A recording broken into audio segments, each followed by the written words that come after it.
quick thoughts on Dara's. Lots of interesting insights. I actually found that very useful. What's your perspective?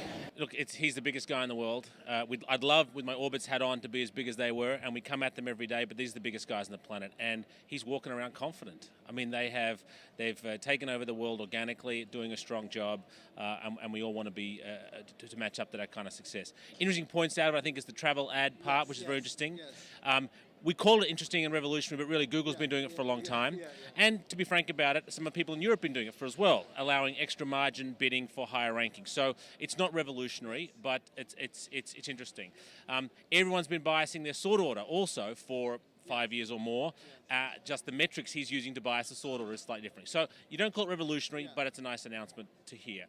The announcements I enjoyed the most from him, though, was his indication, and I think we're all there, that the market is tight and the market is tough, and suppliers are going to have to step up and either discount or find creative ways to discount. He talked about giving extra loyalty points. He talked about getting extra add-ons. I think all of us who are in the retail business and are in the blogging media business want to see suppliers stepping up and acknowledging we're in a crisis now. Consumer demand is down. The way to reinvigorate demand is through some sort of price or add-on or addition to get consumers buying again. And any other insights from some of the other panels? I know you blogged on some of those issues. Well, the thing that's getting me excited, because with the part we did in the first day, was this travel innovation piece. Keeping our eye on the trip planning side of the business, where there's so much is going on.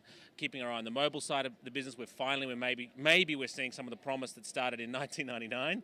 And keeping our eye on the tools being used to help consumers discover things.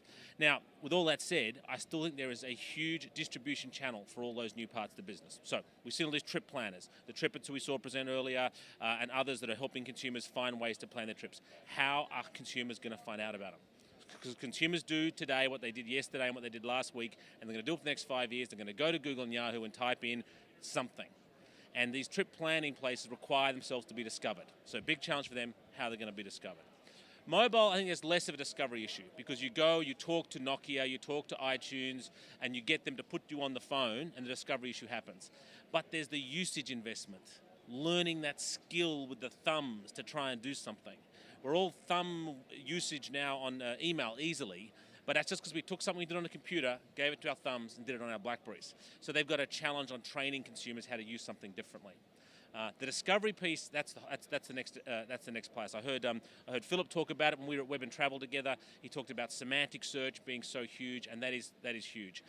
The challenge is to not be too far ahead of the consumer, not investing millions of dollars in semantic search when the consumers just aren't ready or understanding it. So there's a timing challenge on that one.